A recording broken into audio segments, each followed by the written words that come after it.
Pierre Livre, Tout un été d'écriture, la 44, nous y voilà. Ce sera la dernière à être mise en ligne. Vient ensuite une 45 qui sera publiée. Donc j'ai pensé que c'est ce qui nous pouvait nous gêner, c'est de dire qu'on prend ce qui est en ligne et on en fait un livre. Non, il faut vraiment que ce soit tout de suite dans la pensée du livre. Et tout se met en place. On a fait un super parcours. Je crois que ce qu'on a beaucoup gagné aussi, c'est un pari qui tient au quantitatif. Bah ouais, c'est tout con. C'est à écrire, il faut accumuler de l'écriture. On brasse, on augmente. Et puis à partir d'un moment, c'est ce matériau lui-même qui décide de ses formes, de ses horizons, de ses rebrassages internes, de ce qu'il faut aller refouiller. Et donc écrire long, pas forcément long, mais écrire comme on l'a fait plus de 40 fois, eh bien, se fabrique un déport de l'auteur à la matière écrite. Et c'est ça la bagarre qu'on avait à mener. Alors cette 44, pourquoi j'y suis attaché? Je répète, la porte est grande ouverte et je souhaite aussi pour cette 44 que nous rejoignent ceux qui n'ont pas fait les 40 propositions parce que temps, parce que voyage, parce que plein de choses, mais en tout cas on est nombreux à être arrivés tout au bout. Mais la porte ouverte, ceux qui ont fait un bout du parcours à un moment, ou qui se réveillent maintenant en disant ah zut, c'est maintenant que je sens que tout commence et tout. C'est pas grave. Qu'est-ce que je veux pour la 44? Je veux, dis-je. Ouais, mais je suis à l'aise dans ce rôle aussi.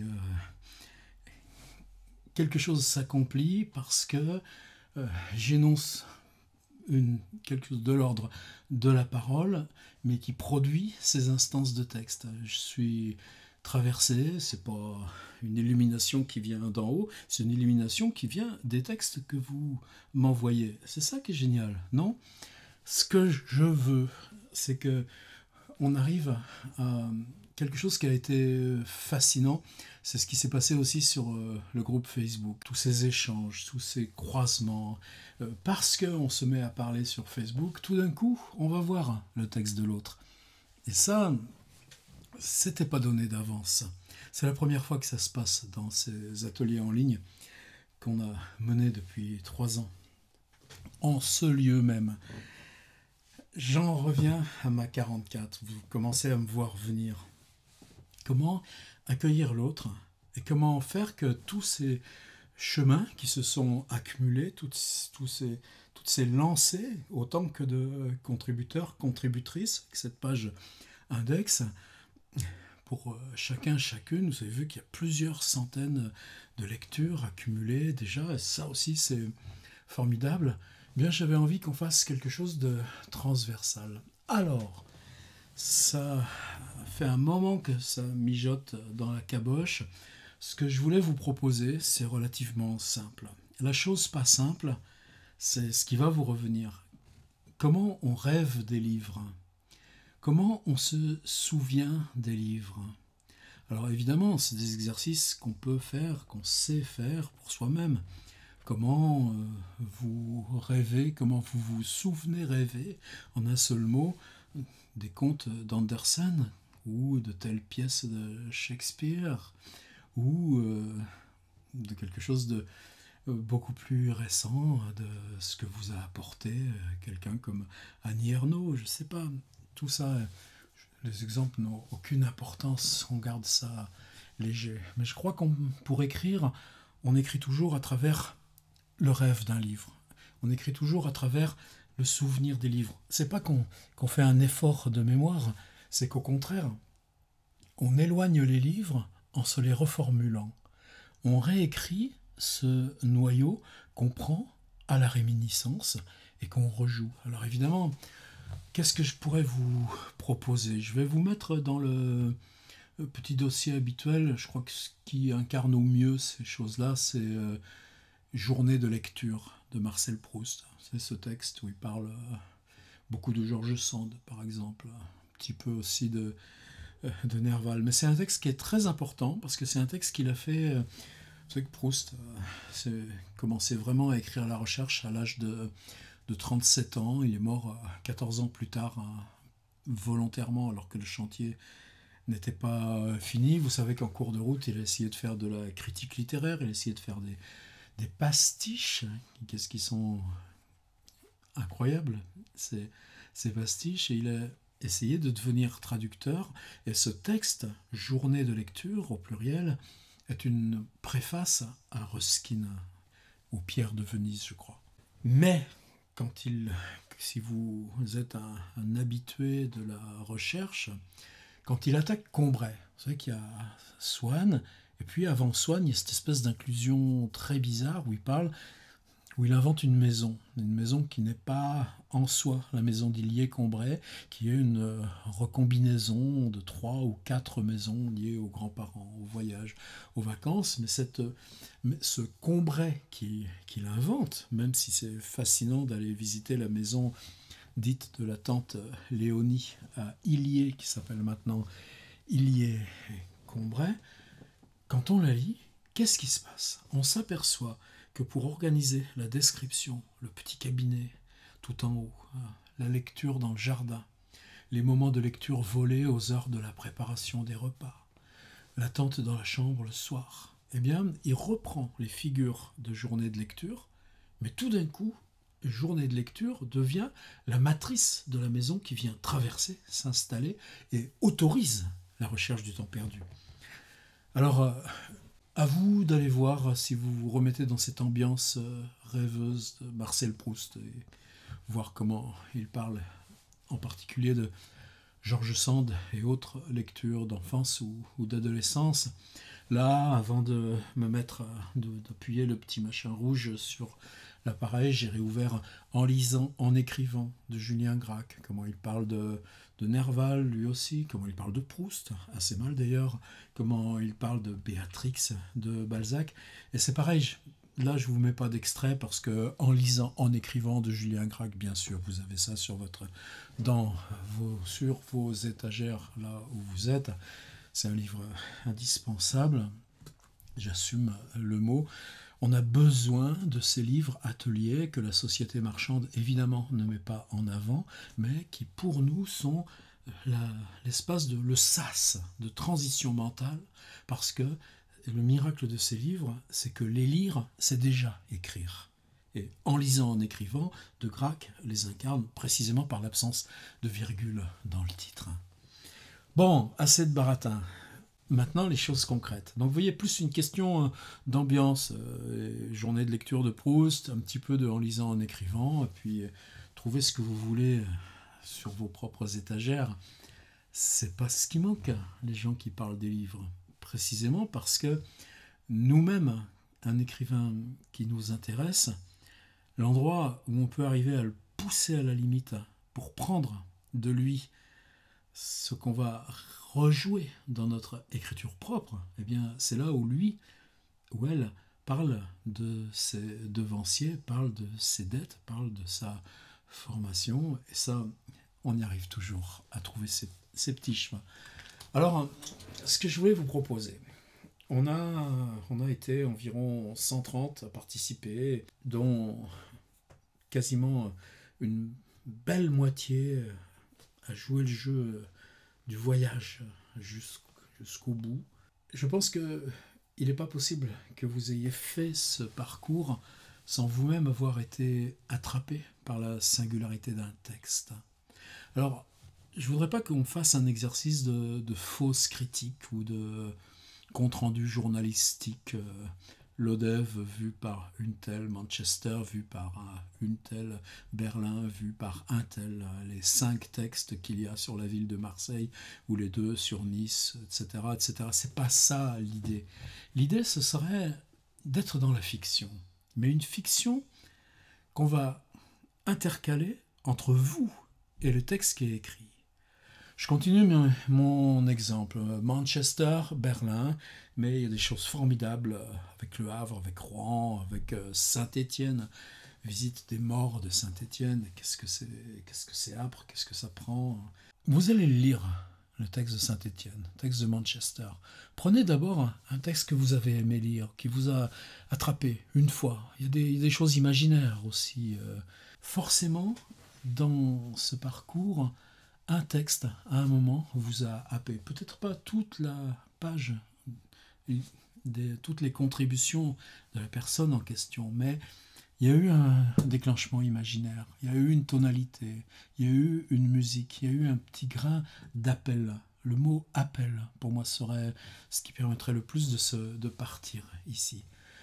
Eh bien, prenez un de ces textes qui, pour vous, ou simple même raison d'amitié entre vous et l'auteur, auteur R, auteur RE, auteur, autrice, oh là là. Mais j'ai bien envie de respecter ces questions-là. Oralement, c'est un bon exercice de se l'imposer. Allez par affinité, mais simplement, ne parlez pas du texte. Imaginez que ce texte, là évidemment vous le relisez. La fiction, ça va être de l'écarter. Ce que vous venez de lire, c'est la réminiscence d'un livre lu il y a longtemps. Ce que vous venez de lire, c'est la partie accessible d'un livre que vous avez emprunté à la bibliothèque et que vous avez rendu. Par contre, ces pages-là, vous vous en souvenez bien. Vous voyez, c'est un exercice de distanciation. Et dans cette distance appliquée à cette contribution, cet ensemble de 40 textes, même, ou de 15 ou 20 ou 30 textes écrits par une personne singulière, dans la mesure où vous le distanciez, vous ne gardez que ce rêve, que cette affinité, que cette question-là, justement, c'est là où Gracq et Proust sont forts, de couleurs, de syntaxe, de prose. Quel rêve d'écriture se jouait là. Et donc on ne fait pas un exercice critique, mais on prend ce qui s'y joue et on l'évoque dans ce que ça fabriquait pour vous-même. Ça, ce sera le premier truc. Maintenant, deuxième. Alors, je voudrais vous proposer, on l'a fait souvent, excusez-moi, mais là en même temps, maintenant, j'ai aucun regret parce que aucune d'entre vous n'a échappé à ce que, à mesure que se multipliaient les propositions d'écriture, ça devenait plus dense, ça devenait plus long, ça devenait plus fort. Celles et ceux qui me renvoient des 1 ou 5 à remplacer, c'est des textes plus costauds, il n'y a pas de honte à évaluer ça comme ça. Donc ce que je voulais vous proposer, c'est que cet exercice de distanciation, parler du texte qu'on vient de lire comme de ce qui surnage, de ce qui survit, d'un livre qu'on a lu il y a très longtemps, ou cette image-là, un livre qu'on vous a prêté et vous l'avez rendu. Vous l'avez pris à la bibliothèque, vous l'avez replacé. Qu'est-ce que c'est difficile parfois de se ressouvenir. Pensez à tout le travail que fait Proust sur la sonate de Vinteuil. Comment se souvenir d'un morceau de musique dans la mesure où l'intensité même de l'instant vous dépossède de la fabrication de mémoire. C'est aussitôt, tout de suite, comment ça gicle tous ces trucs un petit peu dans tous les sens. Eh bien, vous avez tous vu que dans les pages que j'ai installées, j'avais mis un tout petit script. Au début, c'était marrant, tout le monde grognait, parce que quand vous prenez une page au hasard et qu'il y a 25 contributions, vous avez vite fait de retomber sur la même. À partir du moment où ça a augmenté, et là, maintenant, avec 130, 140 contributeurs, quelquefois, on peut cliquer 20 fois sur page au hasard avant que la série recommence ou que vous retombiez sur vos pistes. De temps en temps, je vide le cache, comme on dit en informatique, ça rebalance la carte de cet algorithme de hasard. Je vous demande pas de faire, alors là, moi j'ai jamais été, quelquefois, oh là, je le prends dur dans la gueule, ouais, c'est pas des consignes ton truc, machin, oulala, et surtout si ça veut faire des thèses ou des machins comme ça, oulala. Non, moi je vous dis pas, faites la roulette russe, cliquez sur aller sur une page au hasard et faites le même exercice. Non, je vous dis faites-le sur 2, 3 ou 4. Et retrouvez l'affinité, mais retrouvez l'affinité à partir du hasard. Je vous demande pas de le faire sur la première, mais en même temps, je voudrais quand même que ce jeu du hasard vous éloigne de vous-même. C'est-à-dire que vous allez faire le même exercice. Le premier exercice, du livre rêvé, mais qu'on tient à distance, de cette réminiscence du texte qu'on vient de lire. Il ne s'agit pas d'en rendre compte, il ne s'agit pas de faire un synopsis, il ne s'agit pas de dire l'auteur nous raconte ceci de Nice, de Lodève ou de Marseille. Non, il s'agit de parler de couleurs, de manière de s'y prendre, des personnages qui traversent les choses. Bon, j'ai assez baratiné là-dessus. Allez voir Proust, ça aidera. Mais vous l'avez fait par affinité. Et ça, pour moi, c'est important. Eh bien, le deuxième, imaginez que vous fassiez ça en 8 lignes le premier, 8 lignes le deuxième, 8 lignes le troisième. Le deuxième, ce sera un texte que, comme ça, vous avez repéré, vous allez découvrir au hasard si vous appuyez 2, 3, 4, 5 fois max sur la petite case, allez sur une page. Et donc, à un moment donné, si vous le faites 4 fois, 5 fois, et puis après vous revenez en arrière, mais pas plus. Il y a forcément un sur les 4, sur les 5 qui va vous poser question. Mais vous voyez, là, cette fois, on a un objet qui est beaucoup plus résistif, un objet qui ne vous implique pas. Eh bien, vous refaites le même exercice. Troisième exercice, 8 lignes, pareil. Qu'est-ce qui reste là? Ah, je lâche ma dernière salve. Eh bien, vous allez le faire sur votre propre texte. Est-ce qu'on peut considérer son propre texte comme ayant été rêvé, comme étant une ressouvenance d'un texte ancien? Est-ce que cette trace sur laquelle vous avez placé ce dernier paragraphe, ces 8 lignes, on peut les considérer comme déposées ici depuis, comme si ce texte tout d'un coup s'éloignait, repartait dans les archives du temps. J'ai pas fini. Donc maintenant, c'est clair. Vous allez me faire 3 paragraphes de 5, 8 ou 10 lignes. La question n'est pas dans la longueur. La permanence, c'est le texte, le souvenir du texte comme en rêve, du texte comme souvenir de ces choses qu'on a lues il y a si longtemps. Et maintenant qu'on est dans l'écriture, eh bien vous vous en ressouvenez de ces poètes, de ces livres. Donc on est dans cette tonalité rêveuse, dans cette tonalité à distance, où on parle d'un livre comme si soi-même on avait voulu l'écrire. Premier paragraphe. On est dans l'affinité, l'amitié. Deuxième, le hasard vous met arbitrairement dans un texte qui n'est pas de votre famille littéraire. Eh bien, on le fait l'exercice quand même. Et puis le troisième, même chose, mais avec votre propre texte. Quand je dis post-scriptum, c'est très important. C'est-à-dire que vous allez écrire dans cet ordre-là. Affinité, parce qu'avec l'affinité, vous allez trouver votre couleur, vous allez trouver votre principe, vous allez trouver votre écriture. Hasard, et n'être pas dans sa famille de textes, quoique le hasard parfois fait bien les choses, c'est du proverbe. On le sait, la distance fait que l'exercice va être beaucoup plus nu par rapport à la matière, puisque la matière, vous n'êtes pas en affinité avec elle. Donc c'est l'écriture elle-même, ce qui s'est fabriqué d'écriture dans le paragraphe avec affinité, qui va maintenant travailler indépendamment. Le mécanisme de cette ressouvenance du livre appliqué au projet de livre dont vous vous saisissez. Et maintenant, parce que vous avez créé cette distanciation à vous-même pour avoir fait travailler l'écriture sur quelque chose avec quoi vous n'aviez pas d'atome crochu, eh bien, ce mécanisme, vous remettez à cet endroit-là le texte qui est le vôtre en gardant cette triangulation, en gardant cette extériorité. Et quel est mon post-scriptum? Eh bien, oui, je vous demande d'écrire ces 3 paragraphes dans cet ordre. Affinité, hasard, votre propre texte. Mais simplement, quand vous me les envoyez, vous avez le droit de battre les cartes. Et c'est la dernière chose que je veux vous demander. À aucun moment, dans un de ces paragraphes, il ne doit être possible d'identifier l'auteur. Ce sera à nous de traiter ce texte comme un rêve, et ce sera offert à nous-mêmes, lecteurs, en relisant telle ou telle contribution, de découvrir que, ah ça, tiens, ce texte-là qu'on est en train de lire, est-ce que c'est pas celui-ci qui était rêvé? La proposition 44 que j'ai lue chez tel ou tel participant, participante. Ça vous va? Et ça, c'est très très important. Et je crois qu'aussi, quand on aura lu votre propre page, qu'on aura lu les 40 propositions, plus là ce qui est en train de s'élaborer avec les annotations bas de page, les interstices, donc ce qui se passe dans les 41, 43, eh bien, arrivé à cette chose en 3 paragraphes, il y aura forcément l'interrogation de lecture.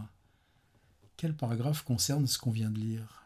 Et là, on va peut-être avoir des drôles de choses qui se passent aussi. Alors, je ne sais pas si ça va marcher, peut-être que ça va se planter, c'est pas grave.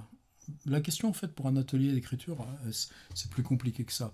Des fois, on est dans un exercice, et ça s'est passé, par exemple, avec la 38. Là, wow, je ne m'étais pas rendu compte combien c'était difficile. Et quand on est avec des étudiants, c'est comme ça. On propose un truc délicat ou en stage, et puis on s'aperçoit que très peu réussissent. Et parfois, ces réussites, au contraire, même si elles sont très peu nombreuses, wouaf, elles sont plein pot, sommet de la littérature.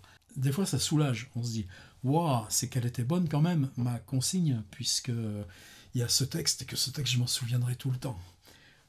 Et, celui ou celle qui vient d'écrire, on dit, ah bah dis donc, heureusement qu'il y a ton texte, sinon j'allais me pendre. Un petit peu plus compliqué que ça, quelquefois, parce que une consigne, ben, ça mûrit, ça évolue comme un fruit. La première fois qu'on la lance, comme quand j'ai lancé cette 38, alors que d'autres que j'ai lancées sur le même coup de dé, la 18 par exemple, bégayée, waouh, gigantesque, ce qui est revenu. Et la 15 aussi, ça a été mes leçons à moi.